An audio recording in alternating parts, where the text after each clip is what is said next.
porque a gente chega, quando uma coisa nos causa incômodo, a gente pensa a gente já tem umas certezas, né? Eu já tinha certeza, parecia que a pesquisa não faria sentido, porque eu já tenho certeza do que eles fazem. E aí, quando eu comecei a ler o texto de metodologia, que foi me dando essa sensação de que, assim, meu Deus, eu preciso dos limites. Os limites estão aqui no texto da Minayo, porque eu já vinha com a sede quase de fazer uma denúncia do que o judiciário está fazendo com os meninos, né? Aí, quando eu fui lendo o texto, foi me falando, meu Deus, você não pode fazer isso, meu Deus, você não pode falar assim, meu Deus, você está com muita certeza, então para que você vai pesquisar? Senão não faz sentido a pesquisa, e o texto dela vai te delimitando exatamente nesse sentido. Eu espero que os outros também vão me freando, porque eu vou com muita intensidade, de acordo com as minhas emoções. E enquanto pesquisador, o que fica muito claro aqui é que eu tenho que ir com calma nessas emoções para que a pesquisa seja uma pesquisa potente, uma pesquisa responsável. É mais ou menos isso que eu entendi, assim, eu entendi isso. Diga, Luciano, você quer acentuar essa parte? Em que página ela está? Deixa eu localizá-la aqui, peraí. Eu achei interessante essa questão, porque eu estou assim, com um pouco de angústia com relação a esse método, por conta do qualitativo e quantitativo, né? Como a minha intenção ainda assim, não está muito ainda delimitada, mas como eu devo abordar um público muito grande, tanto de alunos quanto de professores, eu fico pensando nessa questão de como que a minha metodologia tem que se centrar na ideia do qualitativo. E eu gostei muito desse trecho, quando fala dessa ideia, né, dessa obrigatoriedade aí, essencial qualitativa da pesquisa em ciências sociais. Eu queria só te ouvir, assim, só para te ouvir, para ver mesmo a sua opinião, porque como o meu objeto é esse objeto comparativo, eu vou comparar dois ambientes, em que esses ambientes existem públicos muito distintos. Se é muito imaturo da minha parte falar isso, né, que obrigatoriamente o meu foco é qualitativo e não quantitativo. Eu vou na frente, na página 18, para dialogar com vocês três que fizeram comentários aí, né? Tanto essa dimensão das questões que se colocam, afinal de contas, será que a gente pode pensar num acordo fundado, nessa parte que o Bruno lê, o que a Rose acentua, mas aí buscando essa dimensão que a Cecília começa a discutir quando ela fala do conceito de metodologia como caminho do pensamento, né? E aí, lá na página 18, ela diz assim, toda investigação se inicia por um problema, com uma questão, com uma dúvida ou uma pergunta articuladas a conhecimentos anteriores, mas que também podem demandar a criação de novas referências. Esse é um elemento crucial, né? Quando a Rose diz, mas na posição de trabalhadora eu já sabia. Em qualquer posição e em qualquer momento, uma questão pode te lançar a esse caminho do conhecimento. E é preciso mesmo abrir mão dos princípios e das certezas para enfatizar procedimentos de conhecer. E daí a metodologia se apresenta como um caminho do pensamento. Ela ser essencialmente qualitativa, né, como uma das características, ela está numa defesa da psicologia qualitativa por contraste com a quantitativa. A gente vai ter oportunidade, Luciano, de conhecer uma perspectiva defendida pelo Creswell e cheia de seguidores, que são os métodos mistos. Mas essas decisões metodológicas, antes da gente pensar qual é essa questão de pesquisa, porque é ela que vai te conduzir para um deslocamento dessas posições, dos princípios, daquilo que se sabe, para um conjunto de procedimentos que vai te conduzir para responder essas perguntas. Aí ele está perguntando aqui, método misto é igual a triangulação? Não necessariamente. Você pode ter triangulação. Você está doido para antecipar o conteúdo, né? Mas deixa eu caminhar aqui com você, então. Nessa dúvida aqui, a gente já conversou um pouco sobre ela. Não necessariamente, né? Tudo bem, Alexander? A triangulação, ela ela tem variações na compreensão da ciência. Num primeiro momento, ela apareceu como uma tentativa de produzir uma leitura mais completa da realidade. Então, se usa vários métodos, ou vários cientistas, ou várias teorias, para produzir um olhar mais abrangente sobre um determinado fenômeno que está sendo estudado. Os métodos mistos, a defesa do Kressel, grosso modo, é que pesquisa quant e pesquisa quali podem operar como complementares, né? Então, dependendo da complexidade do que você quer saber, você usa de estratégias quantitativas e qualitativas como elementos que complementam a possibilidade de conhecer o que vai se conhecer. A triangulação, na discussão mais contemporânea, ela abre mão, de certa maneira, desse esforço de compreensão de uma totalidade, né, para fazer uma discussão de que quanto mais diverso, dependendo da sua questão de pesquisa, sempre dependendo da sua questão de pesquisa, eu tenho oportunidade de lidar com questões complexas, lançando mão de métodos diversos de coleta ou métodos diversos de análise de dados, entende? Então, a gente vai estudar isso com mais profundidade. Então, por antecipação, é difícil decidir quais são os métodos e técnicas. É preciso que a questão de pesquisa esteja madura o suficiente. Ai, que lindo, Pedro! Muito bonito! É preciso que... Eu vou tirar um print de tela de vocês. É preciso que então, a gente tenha a questão de pesquisa bem formulada para entender nesse... E agora, Carol? Melhorou?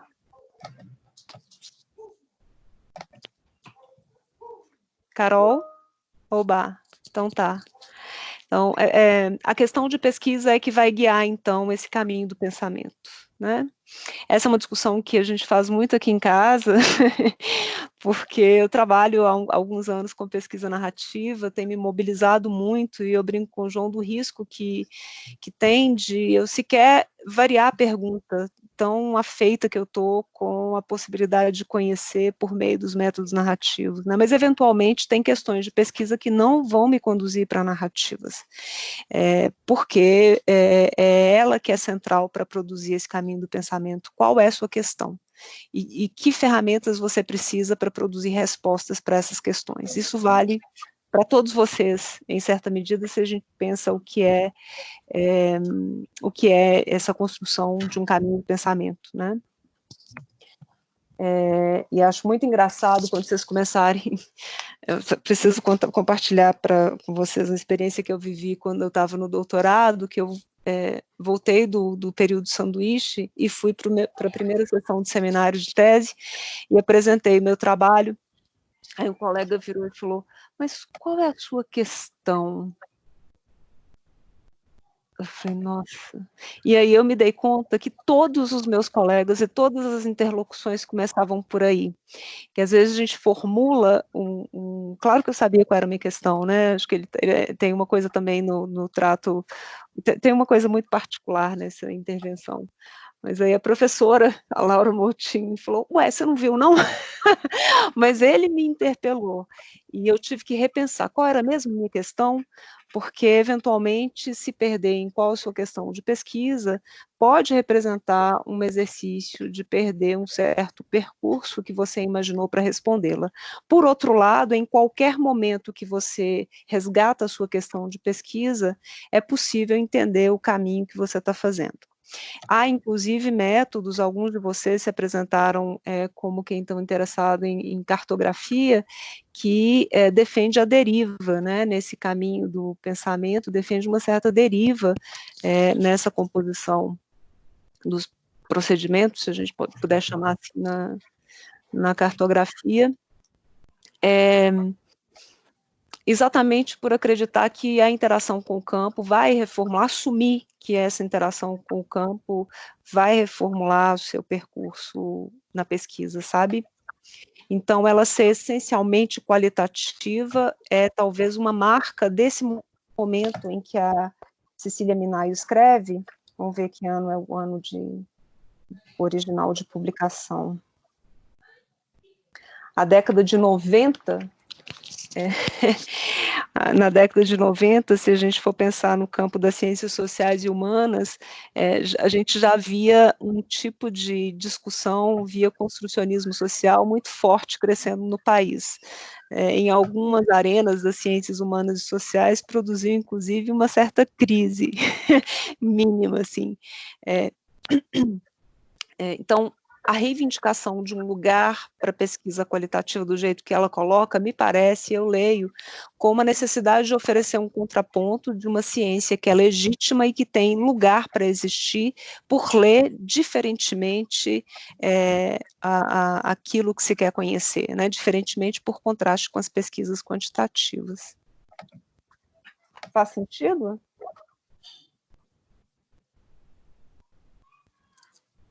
Faz sentido, Luciano? Muito blá, blá, blá. Não, faz sentido sim. Né, eu estava conversando muito com o João Leite outro dia, né, a respeito desse encontro com essa realidade social, né, evidente do meu campo. Uhum. E o fato de abordar, por exemplo, o espaço público e o espaço privado, né, de organizações públicas e organizações privadas, me dá, acho que uma vantagem nesse sentido, porque há uma realidade social ali muito impregnada, né, e muito transparente. Você concorda? Sim. Eu só fico em dúvida quando a gente conversou no particular e aqui trazendo para os demais colegas, né, como uma conversa semipública, o fato de envolver alunos e professores, por exemplo, se fosse um trabalho de entrevista, ficou com dúvida. Será que a gente precisa resolver todas as nossas dúvidas hoje? Grosso modo, método misto sempre envolve quanti-quali. Triangulação não necessariamente, ela pode ser toda quali. Você pode trabalhar com variados métodos e técnicas quali, né? Para ilustrar, eu fiz no mestrado um estudo de triangulação de técnicas de coleta. Eu trabalhei com entrevista, grupo focal e observação.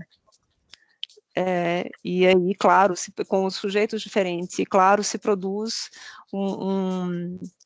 uma cena com um grau de, entendendo a complexidade da cena, era a estratégia metodológica para dar conta de responder como as pessoas, num contexto de tratamento quimioterápico, constroem pensamento social sobre o câncer. Então, enfim, acho que, voltando, né, seguindo a questão, a gente pode triangular desse jeito, né, com estratégias de coleta, inclusive, que exigem métodos de análise também distintos, né. Então, essa é a grande diferença, é a diferença rasa, mas nós vamos estudar isso com mais profundidade, tudo bem? Tanto métodos mistos quanto triangulação. Tá?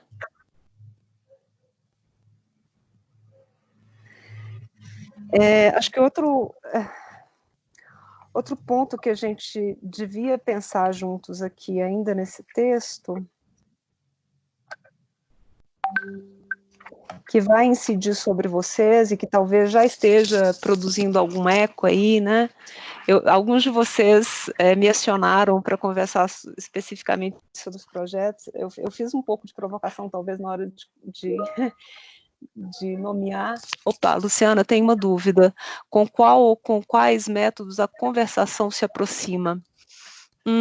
Tarso, acho que a conversação, ela é uma... Quem é que vai usar a conversação entre nós? Você é Tarso. Da psicanálise. Eu vou. E como você apresentou no seu projeto conversação? Bem, Luciana, eu coloquei como sendo, né, esse método que é muito comum nas abordagens psicanalíticas,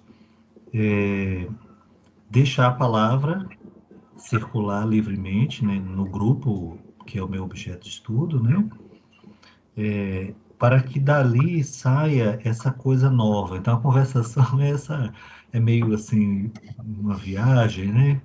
Porque você não tem nada pré-determinado, assim, tão pré-determinado. E ali acaba que aparece algo, quer dizer, a gente espera que aquele circuito da palavra. Isso eu estou bem, bem certo no momento, que casa muito bem com a minha proposta de pesquisa.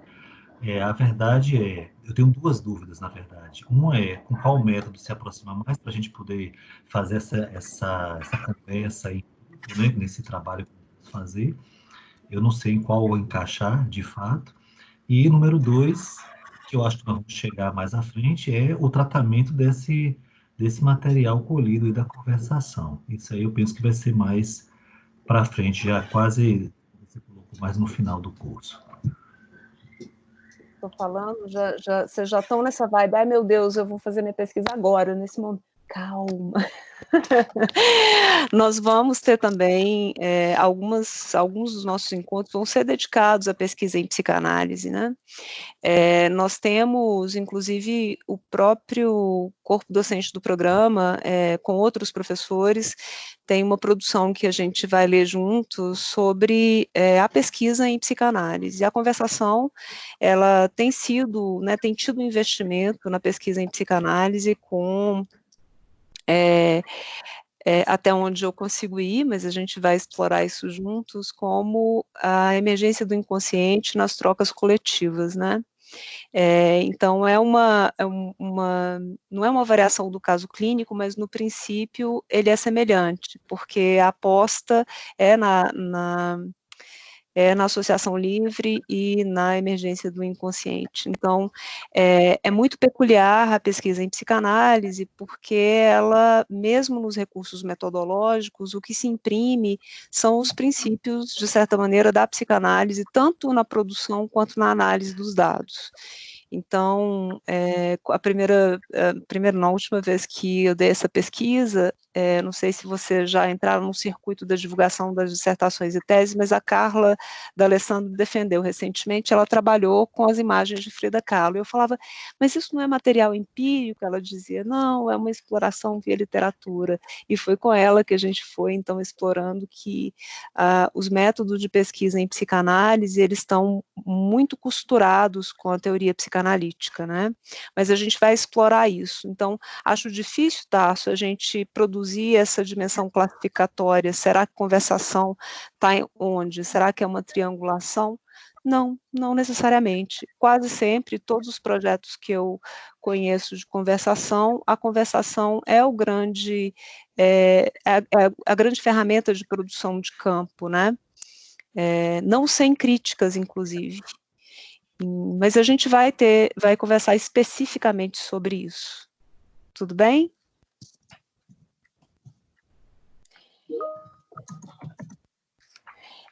Eu queria chamar a atenção para vocês para esse último ponto que a Cecília apresenta para a gente, do ciclo da pesquisa, e aí convidar todo mundo à reflexão que no encontro com seus orientadores é que essas grandes decisões vão ser feitas, tá certo? Aqui o nosso compromisso é de um debate bastante abrangente. Lu, quando puder, compartilhe, por favor, os textos que tratem. Tá bom, eu vou montar a pasta, tentar deixá-la prontinha e orientar vocês no Canvas qual que é a nossa sequência de leituras, tá bom? Fica tranquilo, vou tentar fazer isso ao longo dessa semana ainda. Tá?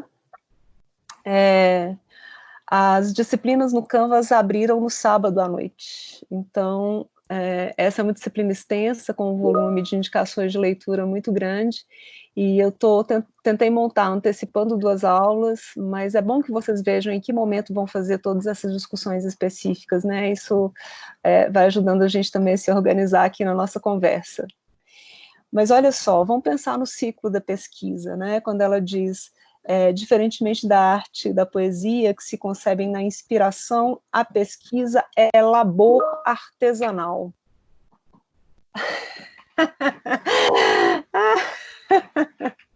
Além do pânico da quarentena, pânico do excesso de conceitos de leituras. Bom, todo mundo é grandinho, né? Eu vou deixar lá as indicações, vocês passeiam por onde quiserem, tá bom? Eu vou sempre tentar indicar para vocês, assim, leitura básica, 1 ou 2 textos super básicos, Eu vou tentar ficar no máximo em 2, sempre que eu puder.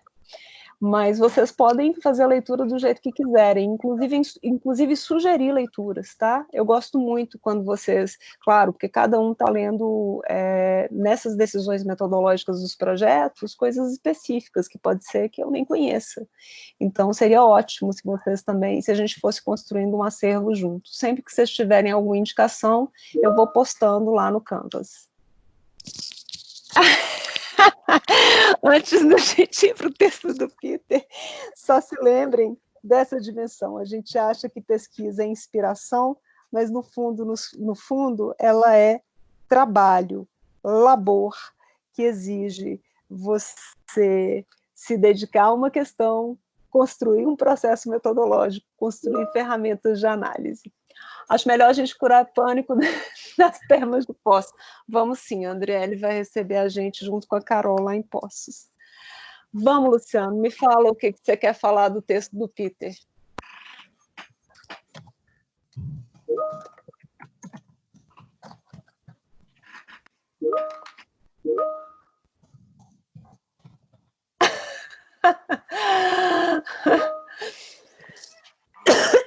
Peraí, gente, estou conseguindo ler, peraí. O pessoal da psicanálise tem um texto muito bom do professor Jefferson Machado, a Instituição Acadêmica e Legitimação da Vocação Científica. Não tá nesse livro, A Psicanálise e a Universidade, do nosso programa, Luciano? Eu acho que está, hein? E tem outro que eu gosto muito, de um colega meu, e foi meu professor na graduação, o professor Luiz Flávio. Quem que é orientando do Luiz Flávio?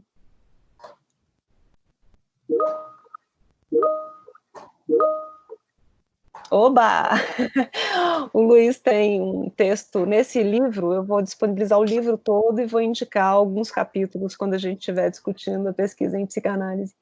E o Luiz faz uma reflexão sobre possibilidades distintas de pesquisa em psicanálise.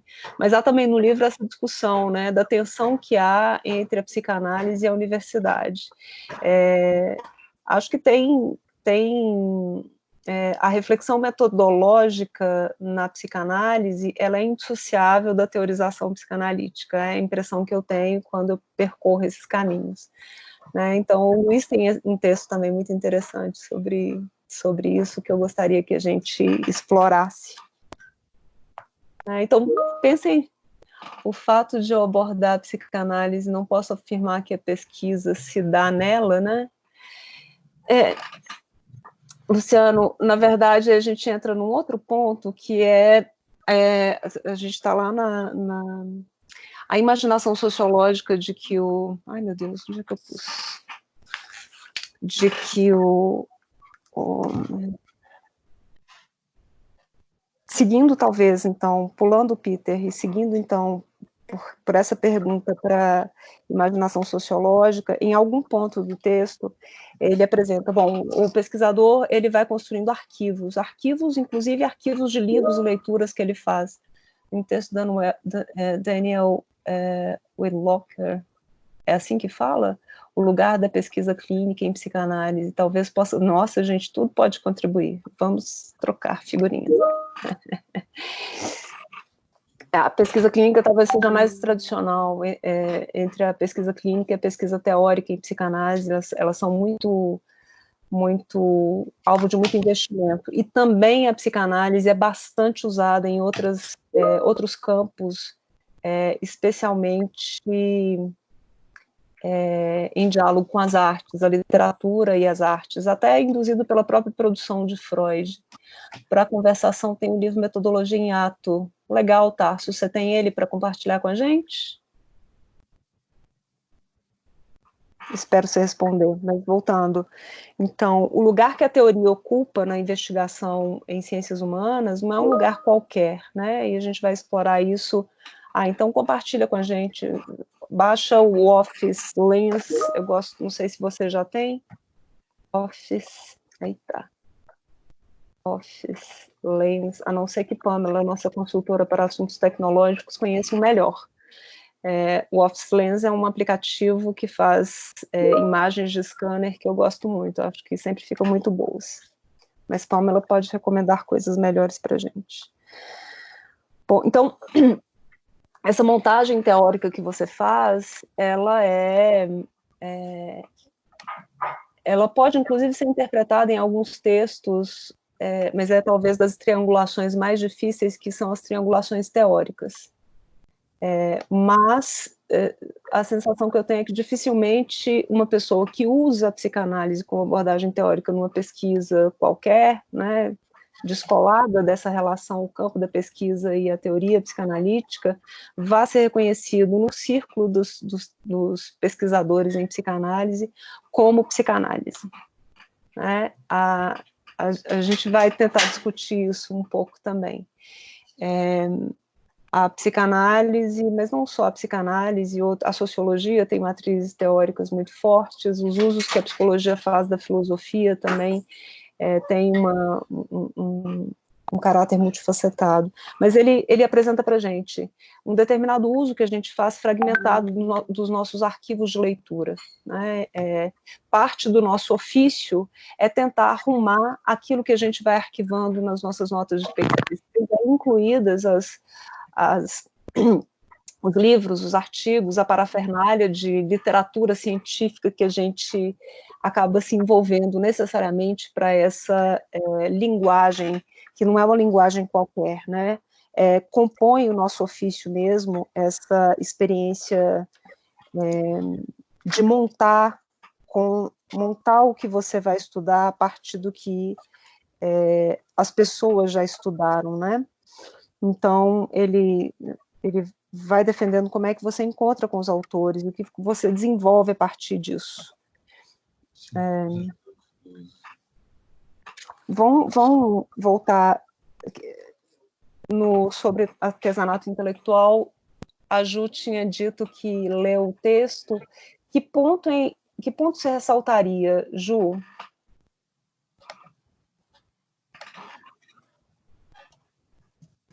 Oi, Lu. Eu comecei a falar aqui e esqueci de ligar o áudio, desculpa. Sobre o texto do Mills, o que eu mais... Assim, primeiro eu comecei antes, na minha fala anterior, dizendo de como que ele tinha me mobilizado pelo fato da experiência, né? Eu gostei, meu arquivo aqui, ele tá no tablet, eu não sei falar a página que é, mas tem uma parte, eu vou ler para vocês aqui, que eu gostei, que ele começa a falar inclusive pegando um negócio que você acabou de falar, dos rearranjos dos sistemas de arquivamento dele, né? Muitas vezes, quando a gente vai rearranjar esses sistemas de arquivamento, você descobre que você está alargando a imaginação. E aí ele meio que categoriza uma forma, um modo de fazer. Ele fala assim, olha, no presente caso, deixa eu ler um pouquinho para frente para poder situar o pessoal. Eu não sei, aqui no PDF está marcando página 28, mas eu não sei se é a página 28. Mas ele fala assim, ó, ao rearranjar um sistema de arquivamento, você muitas vezes descobre que está, por assim dizer, alargando sua imaginação. Aparentemente, isso ocorre por meio de sua tentativa de combinar várias ideias e notas sobre diferentes tópicos. Uma espécie de lógica de combinação e o acaso, por vezes, desempenha um papel curiosamente grande nela. Esse acaso aí ele coloca entre aspas. Tem uma discussão muito bacana na ciência sobre intuição, né? A intuição, a aplicação do pesquisador e tal. Então, esse acaso é aquela... Até na psicanálise tem um conceito bacana que é o da atenção flutuante, né? Você está ali olhando, de repente, você puxa um ponto. Eu imagino que esse acaso de que o Mills fala tem muito a ver com esse estar na experiência e no campo. Aí continua. Eu achei uma delícia de ler isso. Ó. De uma maneira relaxada, você tenta enredar seus recursos intelectuais, como exemplificados no arquivo, com os novos temas. No presente caso, de uma experiência dele, né? Comecei as observações e experiências diárias. Pensei primeiro em minhas experiências anteriores relacionadas a problema da elite, Depois fui conversar com aqueles que, a meu ver, podiam ter experimentado ou considerado tais questões. De fato, comecei nessa altura a alterar o caráter de minha rotina de maneira a incluir nela pessoas que estavam entre aquelas que estudar, pessoas em estreito contato com eles e pessoas usualmente interessadas neles de uma maneira profissional. Não sei quais são as plenas condições sociais para a melhor produção intelectual, mas certamente cercar-se de um círculo de pessoas dispostas a ouvir falar é uma delas. E, assim, esse texto, ele me capturou em várias partes, né? Lá em cima, quando ele começa a falar da convocação da experiência, e aí já é um entendimento particular, que eu entendi que o campo, né, o campo tema, a experiência, não é com a experiência que você vai para o campo tema, mas com a experiência você também compõe o campo tema. E depois, essa colocação dele, né, aqui, essa forma de fazer, eu achei bastante esclarecedora, porque vai falando que você vai ter que usar os seus recursos internos, você vai ter que se implicar, né? E a gente estava falando aqui dessa organização de coisas e dessa lugar do pesquisador, e eu achei super, super bacana esse jeito. Pessoas que estavam entre quem eu queria estudar, pessoas em estreito contato com eles e pessoas interessadas. Então, eu visualizei aí 3 esferas e eu fiquei imaginando como que a gente tem que dominar múltiplas linguagens, né? As pessoas que eu quero estudar, né? No caso dele, o meu objeto, eu tenho que estar ali dominando a linguagem com o meu objeto, eu tenho que entender as relações, as redes desse objeto, e quem está interessado, porque aquela discussão lá do primeiro horário que a gente fez, para quem que eu vou escrever, quem é que vai ler? Eu preciso de mobilizar pessoas para além do meu problema, primeiro para informar que o problema existe, depois para mobilizar alguma transformação em torno disso. Então, e quando você me chamou para conversá-lo, eu estava com o texto aberto nessa parte, por isso que eu já fui direto. Eu acho que é mais ou menos isso, dá para a gente conversar um pouco. Só para quem não teve a chance de abrir o arquivo, de ler esse texto, eu fiquei falando no grupo, viu, Carol? Você ainda não estava lá, que é um texto que eu gosto muito. Na verdade, e é um texto, como diz a Juliana, gostoso de ler, né? Você se diverte, porque você não imagina exatamente que vai encontrar certas expressões. Mas ele vai pontuando, né?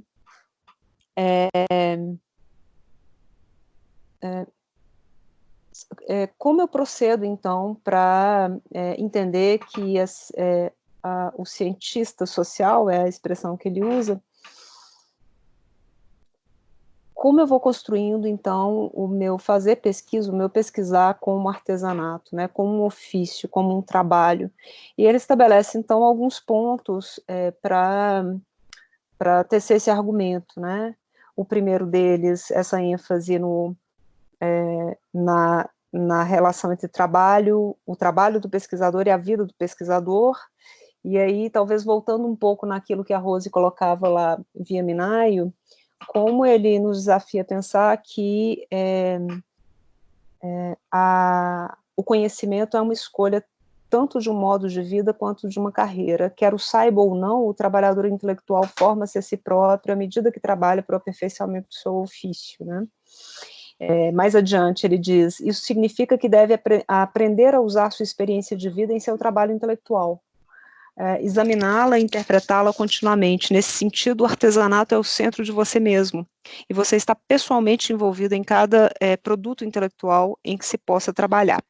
Para lidar com isso, pensando como ofício, né, se trabalho e vida, né? Eu brinco, tem uma frase que eu falo para todos os meus orientandos, já vou antecipar aqui para Diego e Rose, a vida não para a gente fazer pesquisa, né? Trabalho e vida se misturam.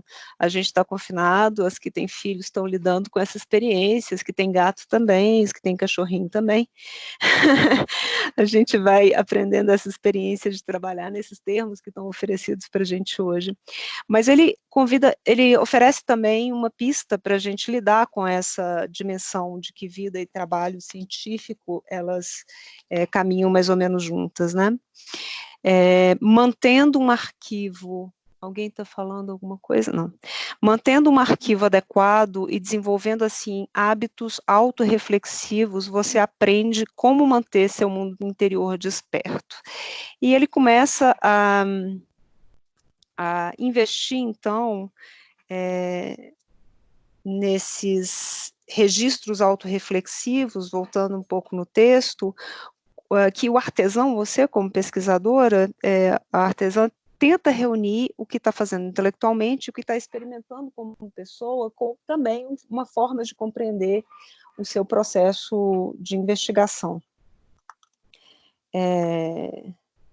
E, enfim, e ele vai debulhando isso, como isso se expressa na execução de um projeto de pesquisa, no seu planejamento de pesquisa, e como você vai, então, produzindo esses arquivos, ele chama de arquivo, que tem ideias, anotações pessoais, excertos de texto, itens bibliográficos, esboços de projeto, e ele escreve esse texto para falar como, então, eu produzo imaginação sociológica, e ele vai atribuindo, então, esses arquivos como uma espécie de fonte constante de novas questões de pesquisa, né, e fonte constante de aprendizagem sobre relatar como essas montagens, na parte que a Juliana leu, vão se fazendo, né, e produzindo, então, decisões de como você vai usar uma ideia particular, um fato particular, para a realização dos seus próprios projetos, né.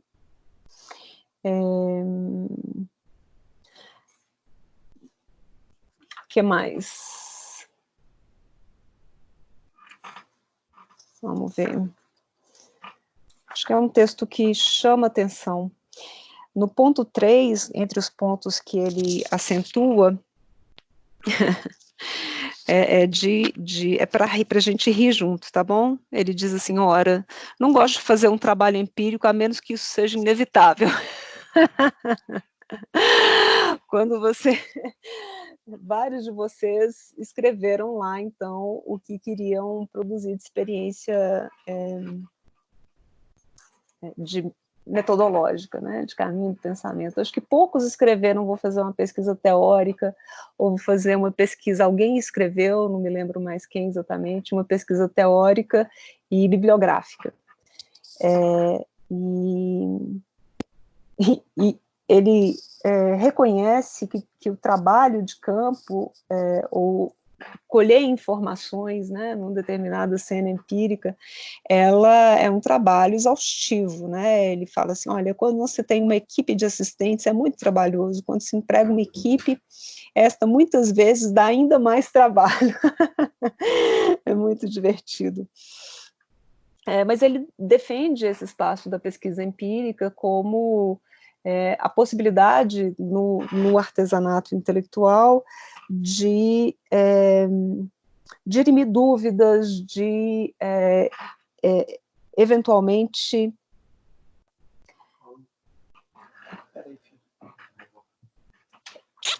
tchau.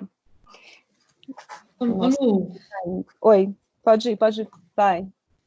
Tem uma coisa, né, nessa parte que ele vai falando da pesquisa empírica, ele tem um tom bastante humorístico, ele vai falando também que muitas vezes não tem nem o dinheiro, né, para fazer a pesquisa empírica. E eu estava pensando que, às vezes, o desenho de uma pesquisa, e nem a dificuldade existe, mas nem por isso ele encoraja, nem por isso a gente deve desistir de fazer, né? E principalmente pensar a pesquisa empírica. Eu acho que é esse momento, né? Pensar a pesquisa empírica, pensar a revisão de literatura, pensar a pesquisa. Muitas vezes, no desenho da pesquisa, já surge, já é o campo da pesquisa. Muitas vezes, o pessoal que está começando vai ver como que a gente recalcula a rota a todo momento, a gente tem um desejo quando a gente ingressa, né, no curso, e aí a gente vai trombando com o real da coisa, umas impossibilidades, umas portas que abrem, outras do nada que se fecham, ou o contrário, né? E aí acho que o grande ganho é pensar, fazer o planejamento. E a gente não perde, se a pesquisa não for do jeito que a gente imagina ou espera, a gente não perde em planejar, porque esse exercício intelectual e imaginativo ele é muito importante. E aí você me ajuda a fazer uma síntese do jeito que eu vejo as contribuições desse texto? Opa, havia comentado com o Cristiano Carvalho sobre a importância de nós, que não somos da psicologia, entender o método nessa área. Há algum procedimento? Não. Mentira, claro, tem sempre um outro método que parece ser mais exclusivo. Na verdade, não, eu gosto, eu acho que é uma provocação para a gente pensar juntos. Não acho que é difícil você pensar um método técnico que seja exclusivo de uma determinada área de conhecimento, né? Se você lê texto de antropologia, você vê isso com mais força. A antropologia usa o método etnográfico e a observação como ferramenta, e entrevistas em profundidade como ferramentas. A antropologia mais clássica, por isso que acho que essa aula inicial está pensada com textos das ciências sociais e humanas, porque vários métodos e técnicas são transversais, né? A psicologia, ela tem um uso... Luciana, só esse livro aqui fala um pouco disso, não sei se está dando para ver, da Artimédio, da Penso, aliás. Acho que é um livro que pode contribuir aí para quem do Creswell. Agora. Quais são os autores?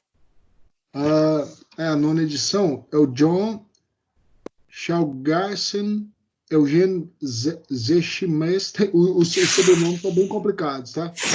Um sobrenome de desgramento, né? Parece alemão. São alemães os nomes. Eugênio, parece até são familiares, porque o sobrenome é o mesmo. Eugênio, Gianni e John, os primeiros nomes. Talvez contribua para quem está entrando aí na pesquisa em psicologia. Pois é, talvez os manuais de psicologia que são mais próximos dos métodos naturais e das biológicas reivindiquem alguma coisa. Eu já vi, por exemplo, tem um grande amigo que trabalha com, mas nem pode falar que é da psicologia. Talvez a avaliação psicológica seja uma área com métodos muito específicos da psicologia. No mais, quando a gente fala em grupos focais, entrevistas, observação, desgramento.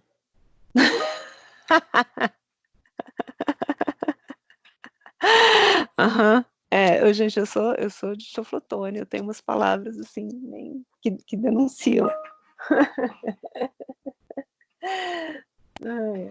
Mas enfim, não se preocupe, os advogados, engenheiros e pedagogos que estão entre nós, provavelmente a gente tem uma conversa paralela, eu quero saber também, conversa no aberto aí.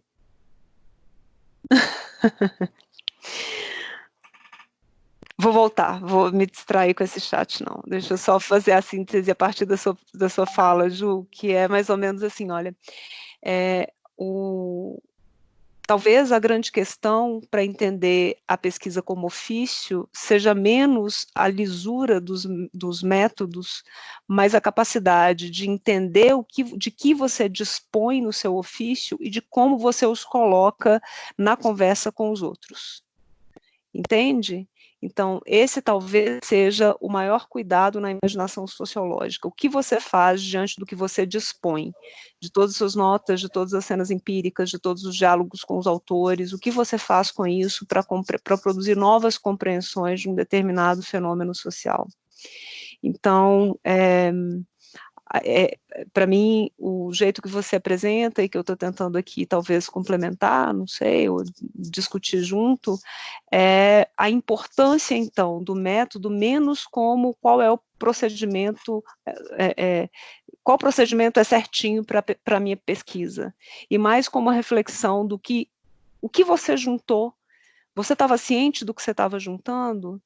de que maneira você fez essa montagem, né? Ou esse acaso, que não tem acaso nenhum, quando você habita um campo tema, como você vai montando, então, as suas coisas e onde você chega com ela, com essas coisas que você tem. Então, toda a ironia que ele gasta para falar dos planos e do planejamento de pesquisa se desfaz quando ele fala da importância, então, o compromisso, então, na imaginação sociológica, de usar esses arquivos, essas notas, esses autores, etc., e a cena empírica, para produzir o relato que importa, né? Então, esse é um elemento que é muito caro para mim, numa disciplina que João Zé Newton e eu demos, qualidade na pesquisa qualitativa. Isso, Lu, é muito sobre a implicação do pesquisador, sobre o tempo que se dispensa para pensar essa implicação. Sim, e também do que ele faz com aquilo que ele arregimenta, né? John... Isso não é alemão, não.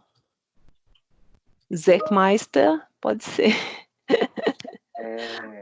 A Luciana falou uma coisa, os meninos, o Luciano estava falando sobre um método majoritariamente da psicologia, e eu até comentei lá no chat, né, que é curioso pensar em psicologia no singular, porque se a gente pensar aí nos próprios métodos de avaliação psicológica, que são, inclusive, restritos ao profissional psicólogo, então outros profissionais não vão poder usar, tem uma coisa que uma amiga da avaliação psicológica, que a gente conversa muito, que ela fala assim, que às vezes são muito mal interpretados, no sentido de que, mesmo em uma avaliação psicológica, o diagnóstico que for dado, ele não é baseado na testagem. O diagnóstico vai ser sempre clínico, porque vai ter tudo aquilo que os resultados vão dar, com, enfim, todas as questões aí de queima de teste ou não, mas toda a observação do paciente que vai estar na nossa frente. Então, assim, não é um diagnóstico que aquilo vai ser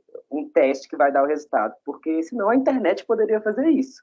Não, se fosse possível abdicar da observação do profissional, não precisaríamos nem existir. Então, eu acho interessante pensar na própria metodologia, no nosso próprio trabalho, que é impossível ser algo mais voltado apenas para o quant. Vai necessitar desse olhar do pesquisador, do profissional. Enfim, achei interessante. Pois é, né, Bruno? Mas nem isso a gente pode dizer que é super exclusivo da psicologia, porque mesmo como método é próprio da investigação clínica. E a investigação clínica também é da medicina e de outras abordagens no campo da saúde, né? É claro que o instrumento para que acompanhe esses diagnósticos, eles diferem, mas como escopo metodológico se assemelham muito, né? Ô, Luciano, pelo amor de Deus, comenta aí essa nota que você colocou. Não, é o texto do Spink aqui que eu estava vendo agora, né? Desse trecho que ele coloca sobre a questão da boneca, né? Que conta a história. Não sei, deixa eu ver qual página que está aqui. Que vê, está na página 22, contando histórias, o campo da boneca contadora de histórias. Eu acho isso muito legal, assim. Eu acho que a questão da metodologia, ela tende a se ajeitar ao objeto, né, ao longo da escrita. E acho que todos nós vamos ter esse objetivo de contar uma história de de uma determinada situação para responder a um determinado problema. E ao fazer isso, inevitavelmente a gente vai contar histórias, né? E essas histórias vão vir impregnadas das nossas histórias, da nossa cultura, né? Da nossa vivência, né? Do nosso campo de trabalho, das nossas angústias.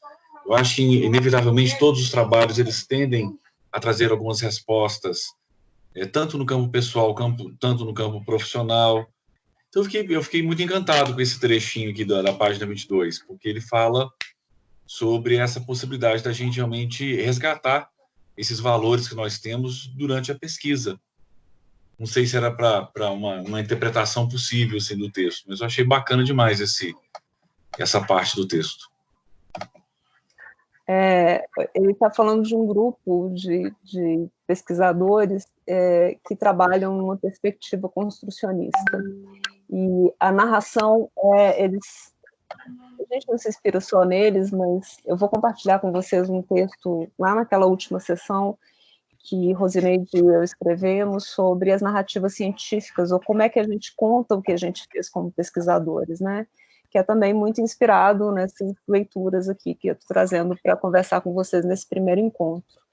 E, exatamente, baseado nessas perspectivas epistemológicas e no desenho metodológico, nessa defesa de que o campo-tema é uma expansão do olhar do pesquisador para além da cena empírica, que é só uma parte da pesquisa. Assim como em Mills também a gente encontra essa perspectiva, né? A cena empírica é uma parte, inclusive, que eu nem gosto muito, porque ela dá muito trabalho. Todo um conjunto de coisas comporia o seu campo, então, nessa perspectiva. E entre elas, inclusive, as formas de narrar esse campo, né? As formas de narrar o seu processo e o seu percurso na pesquisa. Eles fazem essa analogia, né, com as tradições narrativas que se tem e colocam... Opa, tem alguém conversando?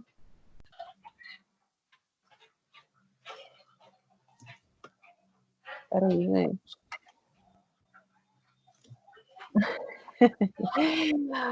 Ai, ai.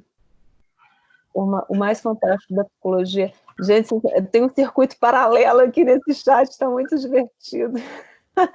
É como ela se permite conversar e acolher todas as ciências, sobre o direito, mas sinto que a psicologia inspira pesquisas que ajudam o direito a rever suas certezas. Por que será, hein, Rose? Todo enunciado é resposta ao enunciado que o precedeu. Está, portanto, atravessado por dialogicidade. Isso é da Mary Jane Spink dentro do texto, né? É o que chamamos de interanimação dialógica, da produção de sentido, exatamente, a produção de conhecimento como produção de diálogo. Essa é uma perspectiva que, no grupo deles, é muito forte, né? Mas quando você, Lu, posso só comentar o que eu falei?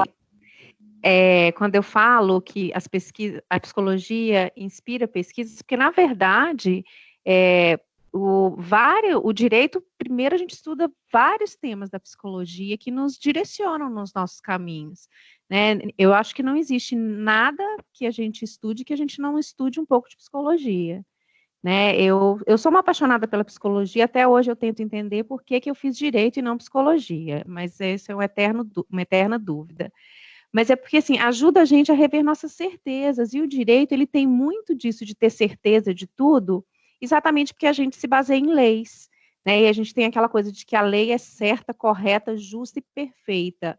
E aí a psicologia é como se nos provocasse a rever essa certeza o tempo todo. Então, uma pesquisa de uma pessoa da área do direito na psicologia faz todo sentido, porque os dois se comunicam, e os dois vão se complementar. Para mim, fica muito claro que vai complementar a minha pesquisa, o meu saber jurídico.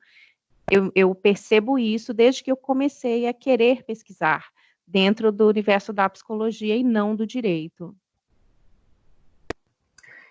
Talvez o que fascina, olha só, temos então um engenheiro, 2 advogadas e um pedagogo. Mais alguém com outra formação? Se eu acertei, Alexander... Eu letras. E letras, né? Mas você também tem a formação psi, e né? psicologia.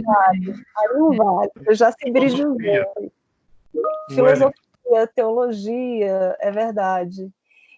Acho que o grande fascínio, talvez, da psicologia para outras áreas é que, especialmente as áreas que estão em algum ponto de contato, de entendimento ou de intervenção sobre a vida das pessoas, digamos assim, é a possibilidade de ampliar a compreensão sobre a vida das pessoas. Acho que a psicologia, ela tem essa promessa, especialmente quando a gente está no imaginário do que vem a ser a psicologia, essa promessa de entender os seres humanos de uma maneira geral, né? Mas a psicologia, como quem foi que disse, a gente esquece que são as psicologias, ela é tão diversa, né? Para quem está chegando e olhando para a área, o nosso programa, ele nem é tão heterogêneo, assim, né? Acho que a gente tem mais convergência teórica, metodológica, somos todos, de uma maneira geral, qualitativistas, embora muitos de nós, eventualmente, façam métodos mistos. O João já fez, eu já fiz, acho que a Ilka também fez um doutorado dela. Então, a gente não vai apresentar para vocês, talvez, tanta diversidade assim, talvez mais no detalhe, mas a psicologia ela é muito diversa, inclusive nessa aproximação com os métodos, né? Mas, Rose, acho que tem isso, né? Tem um fascínio sobre a aproximação com esse desejo de conhecer por que as pessoas fazem o que fazem, se relacionam da forma como se relacionam. Eu me lembro que uma das relações mais deliciosas de conversa de orientação foi quando eu orientei uma garota que é da música. A Dani é pianista, e ela vem com o interesse de saber qual é o efeito da profissionalização das orquestras no Brasil, no momento em que ela pesquisou 3 orquestras filarmônicas estaduais estavam sendo inteiramente financiadas por empresa e sofrendo, vou falar de qualquer jeito, um choque de gestão, né? Inclusive uma exigência de profissionalização formal dos artistas, dos músicos que tocavam nas orquestras, e ela quer estudar um pouco o efeito disso, porque todos eles, nesse novo formato, são ainda mais exigidos na performance de excelência. E a inquietação dela mas o que isso gera, né? Que processos de subjetivação estão em jogo quando há uma exigência de performance de excelência? O jeito que ela faz a pergunta, a música não faz, mas a psicologia ajuda a fazer, e ajuda a responder. Então, talvez seja esse fascínio, né? Quem são esses sujeitos com os quais eu me relaciono nas minhas práticas profissionais em outros campos, né? Mas é uma intuição, uma impressão que eu tenho quando a gente recebe pessoas de outras áreas. Ou a Karina foi minha primeira orientanda de mestrado, que vem da fisioterapia, e a própria pesquisa vai mudando o jeito dela se relacionar no hospital, né? Ela fala, ela trabalhou com UTI neonatal, num certo momento ela diz, depois dessa pesquisa, eu comecei a chamar os bebês e as mães pelos nomes, e isso teve um impacto muito grande no ambulatório. Ela não se dava conta de que na prática profissional dela havia uma despersonalização das pessoas, que é uma tática de sobrevivência num lugar tão duro, né? Mas ela deu conta de fazer essa reflexão. Enfim, tudo isso para dizer. É isso, amor.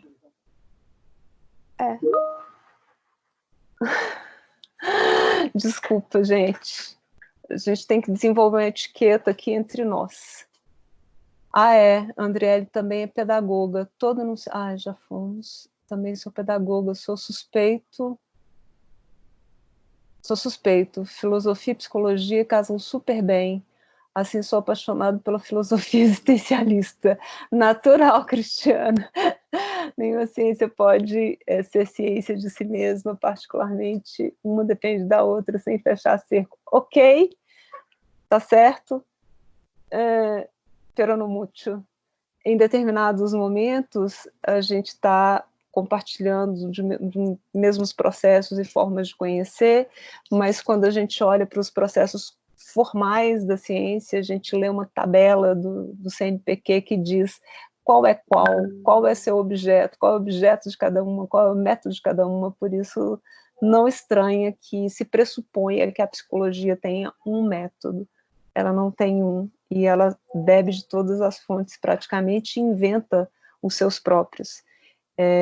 Inventa muito com a pedagogia, né? Foram 2 psicólogas, ou uma antropóloga e um psicólogo, que trabalharam com o método Paulo Freire para produzir uma modalidade de pesquisa e intervenção chamada Photovoice, que trabalha com imagem e intervenção como modo de provocar intervenção. Então, tem também no lugar dessa imaginação sociológica, né, quando ele nos convida a pensar, e o que você faz com tudo isso que você agrupou nesse seu ofício de pesquisador, o que você faz com isso, né? É exatamente com essa questão e com a montagem daquilo que você tem à mão que a sua pesquisa vai ganhando contorno. E é preciso dizer desse processo. Blá, blá, blá, blá, blá, blá, blá. Ninguém me interrompeu, eu fiquei aqui. Gente, a gente está caminhando para o final da nossa aula. Tudo bem, a gente não necessariamente vai ter o compromisso de ir para e passo em todos os textos, a gente conversou entre ir e vir dos 3 hoje,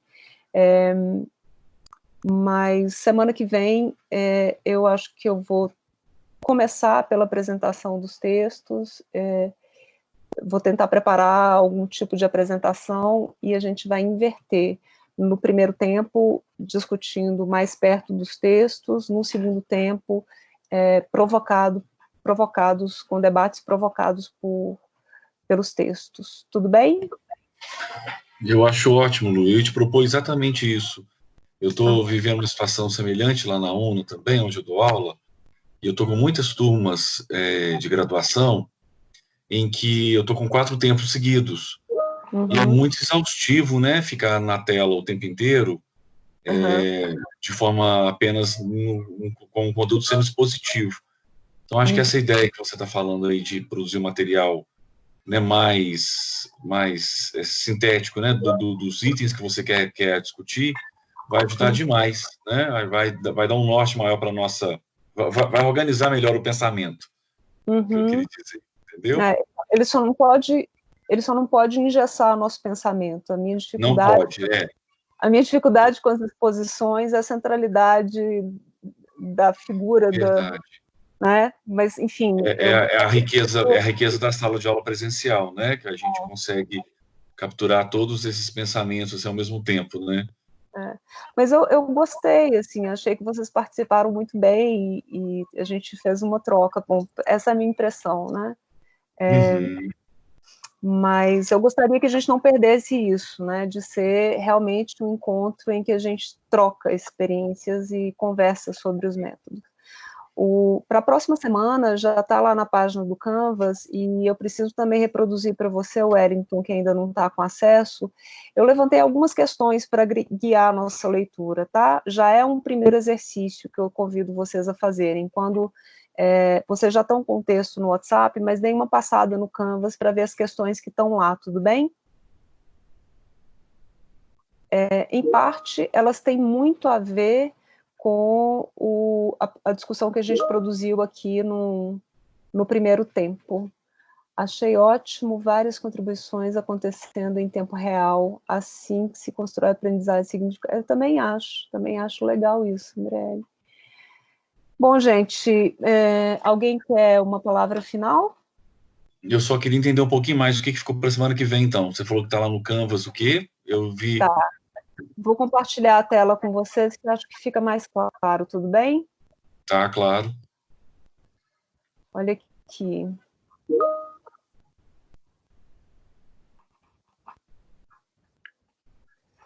Vocês já estão vendo minha tela? Sim. Então, vamos lá, metodologia doutorado, mas elas estão espelhadas, tá? O que tem em uma tem em outra. Nós vamos trabalhar esse tema, o desenho da pesquisa e questionamentos éticos, e vamos ter a oportunidade, então, de aprofundar alguns pontos da discussão que a gente conseguiu fazer hoje. E aqui, dentro da página, eu construí algumas questões, né? Que delineamento caracteriza a pesquisa qualitativa e por aí vai, que a gente vai tentar aprofundar nesses 2 textos, que já tinha compartilhado com vocês pelo WhatsApp.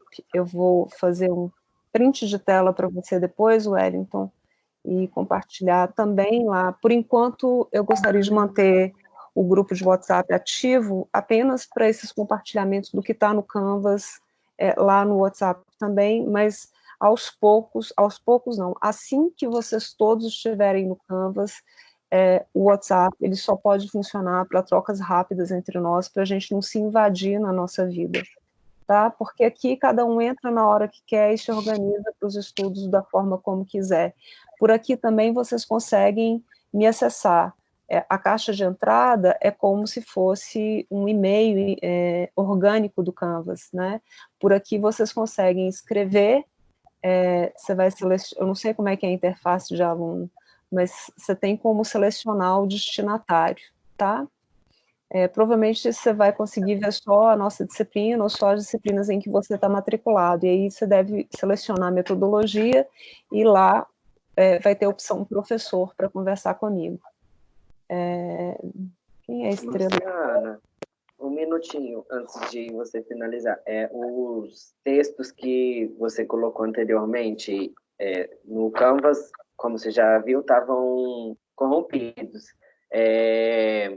Daí eu não sei como é que estão os próximos, eu preciso entrar e olhar ainda se estão corrompidos ou não. Mas é só porque talvez a gente não consiga acessar esses textos pelo Canvas. E nós vamos combinar que toda vez que isso acontecer, que às vezes a extensão do texto, o jeito que eu limpo, pode acontecer isso mesmo. Toda vez que isso acontecer, por favor, me aciona, fala isso, porque eu posso tentar refazer, aí sim a gente pode usar alternativas para compartilhamento desses arquivos. Tudo bem? Tudo bem. Ótimo, tudo bem. Então vou abrir e vou pedir para todo mundo abrir a câmera para ver o que acontece. Peraí. Ué? Saiu? Não, tá aqui. Não saiu. Peraí. Todo mundo está abrindo a câmera? Abrindo a câmera? Abrindo a câmera? Você consegue enxergar todos ao mesmo tempo? É isso? Ao mesmo tempo? É isso? Eco.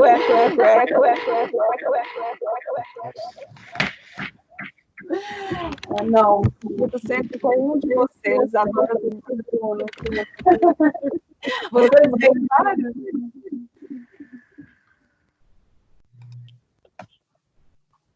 Não. Gente, beijo para vocês. Obrigada.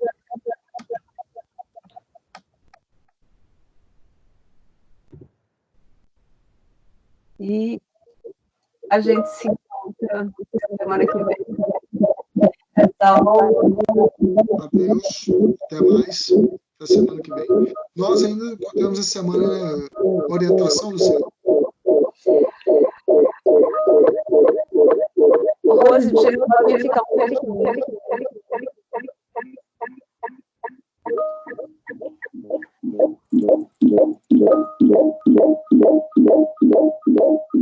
A gente está parecendo técnico.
Acho que agora deu certo.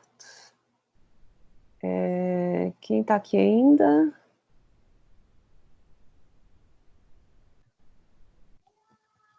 Eu fiquei porque você tinha falado que talvez a gente conversasse um pouquinho, né? Mas aí fica a seu critério, se você quer hoje, quer marcar para sexta.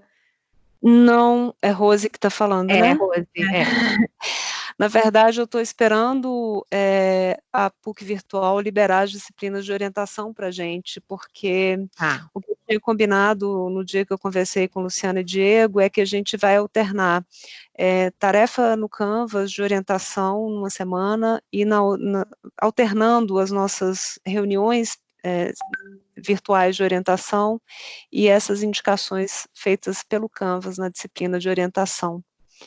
Entende? Então, assim que abrirem, então, em vias de abrir para a gente, eu já vou postar lá algumas, já dei algumas tarefinhas para vocês, né, mas eu vou formalizar algumas indicações de leitura, algum procedimento para a gente trabalhar nos textos diretamente. Tá joia? Tá bom, ótimo. É que você tinha falado para eu enviar para você o meu projeto pelo Canvas. Eu não tinha conseguido ainda. Porque não abriu a disciplina. Tá, então eu vou te enviar ele. Você quer que te envie pelo WhatsApp? Pelo WhatsApp. Uhum. Tá ótimo, então eu te envio hoje. Tá, bom descanso, foi muito bom. Beijo, querida. Beijo, bom descanso. Obrigada pela aula maravilhosa. Ó. Cristiano e Ju, beijo para vocês.